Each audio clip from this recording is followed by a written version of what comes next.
Assalamualaikum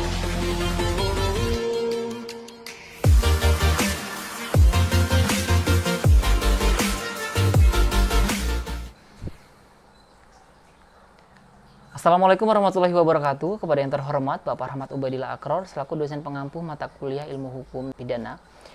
Pertama-tama izinkan saya untuk memperkenalkan diri. Nama saya Irwansyah dengan nomor INPM 221002220. Di sini saya akan mempresentasikan mengenai asas-asas hukum pidana. Berikut adalah penjelasannya. Ya baiklah, di sini saya akan mempresentasikan atau membacakan materi mengenai asas-asas hukum pidana. Kemudian yang pertama ada asas legalitas. Apa sih yang dimaksud dengan asas legalitas? Asas yang menentukan bahwa tidak ada perbuatan yang dilarang dan diancam dengan pidana jika tidak ditentukan terlebih dahulu dalam perundang-undangan. Jadi setiap kasus ataupun tindak pidana dilakukan oleh setiap orang akan diberikan hukuman sesuai dengan peraturan yang tertulis dan tertera dalam perundang-undangan itu sendiri. Seperti yang tertulis dalam pasal 1 ayat 1 KUHP, tiada suatu perbuatan dapat dipidana kecuali atas kekuatan aturan pidana dalam perundang-undangan yang telah ada sebelum perbuatan dilakukan. Kemudian berbagai aspek legalitas. Yang pertama, tidak dapat dipidanakan kecuali berdasarkan ketentuan pidana menurut undang-undang. Seperti yang saya jelaskan tadi, jadi setiap orang yang melakukan tindak pidana tidak dapat diberikan kesimpulan bila mana belum tidak dilatar belakangi dengan perundang-undangan yang telah berlaku. Kemudian yang kedua, tidak ada penerapan undang-undang pidana berdasarkan analogi. Jadi di sini tidak ada analogi berdasarkan penerapan undang-undang, tapi berdasarkan realistis apa yang tadi dilakukan oleh orang tersebut dalam tindak pidana, kemudian diberikan hukuman berdasarkan telah tertulis dalam undang-undang itu sendiri.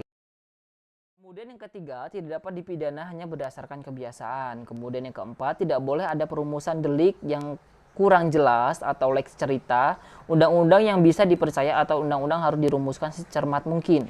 Kemudian yang kelima, tidak ada ketentuan sudut dari ketentuan pidana retroaktif. Kemudian yang berikutnya, tidak ada pidana lain kecuali yang ditentukan undang-undang. Kemudian yang ketujuh atau terakhir, penuntut pidana hanya menurut cara dan ditentukan dalam perundang-undangan. Kemudian yang berikutnya ada asas berlakunya hukum pidana menurut tempat apabila ditinjau dari dua negara ada dua pendapat, yaitu yang pertama ada perundang-undangan hukum pidana bagi semua perbuatan pidana yang terjadi di wilayah negara baik dilakukan oleh warga negaranya sendiri maupun orang lain. Jadi hukum pidana ataupun tindakan pidana itu berlaku bagi setiap warga negara maupun orang luar negara sendiri. Jadi setiap orang luar negara atau masyarakat asing yang melakukan tindak pidana di negara kita akan diberikan hukuman berdasarkan yang telah tertera dalam perundang-undangan itu sendiri. Kemudian yang kedua, ada perundang-undangan hukum pidana berlaku bagi semua perbuatan pidana yang dilakukan oleh warga negara di mana saja, juga apabila perbuatan pidana itu dilakukan di luar wilayah negara Indonesia. Nah, jadi di sini sudah tertera bahwasanya bila kita melakukan tindak pidana di wilayah luar negara Indonesia, hukumannya tetap sama sesuai dengan yang telah tertulis dan berlaku di Indonesia itu sendiri, dan hukumannya akan disamaratakan seperti yang telah diperlakukan. Kemudian berikutnya ada asas teritorial. Asas ini diatur dalam KUHP pasal 2 buku 1, aturan pidana dalam perundang-undangan Indonesia berlaku bagi setiap orang yang melakukan perbuatan pidana di dalam Indonesia. Kemudian asas teritorial ini lebih menitik beratkan pada terjadinya perbuatan pidana yang di dalam wilayah negara, tidak mempermasalahkan siapapun pelakunya, warga negara maupun warga asing. Kemudian yang berikutnya ada asas personal maupun asas nasional. Asas personal atau nasional aktif yang berarti ketentuan hukum pidana berlaku bagi setiap warga negara Indonesia yang melakukan tindak pidana di dalam maupun di luar wilayah negara Indonesia. Titik pokok dari asas ini yaitu ketentuan pidana Indonesia mengikuti warga negara Indonesia dimanapun mereka berada. Kemudian yang berikutnya dalam KUHP pasal 5 buku 1 menyatakan bahwa tindak pidana berlaku bagi warga negara Indonesia di luar Indonesia yang melakukan perbuatan pidana tertentu seperti kejahatan terhadap keamanan negara, martabat kepala negara, dan penghasut serta yang lain-lainnya. Asas pelindung atau asas nasional pasif.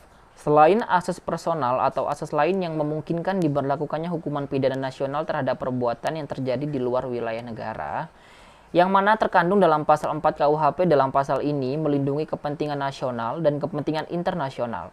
Dikatakan dalam pasal ini diberlakukan bagi setiap orang di luar wilayah melakukan perbuatan yang merugikan nasional, yaitu yang pertama, kejahatan terhadap keamanan negara dan kejahatan terhadap martabat Presiden Republik Indonesia dan Wapres Republik Indonesia. Kemudian yang kedua, kejahatan mengenai pemalsuan mata uang atau uang kertas Indonesia, segel materai atau merek yang digunakan untuk pemerintah Indonesia.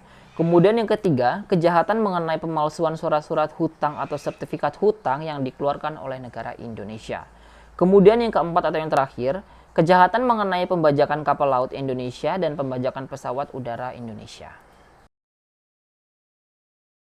Kemudian ada asas universal, bahwa asas melindungi kepentingan internasional atau asas universal adalah dilandasi pemikiran bahwa setiap negara di dunia wajib turut melaksanakan tata hukum sedunia atau hukum internasional.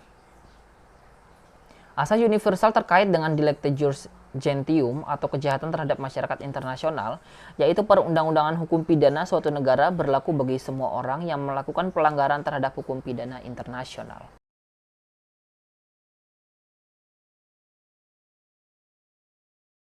Kemudian ada asas hukum pidana tidak tertulis.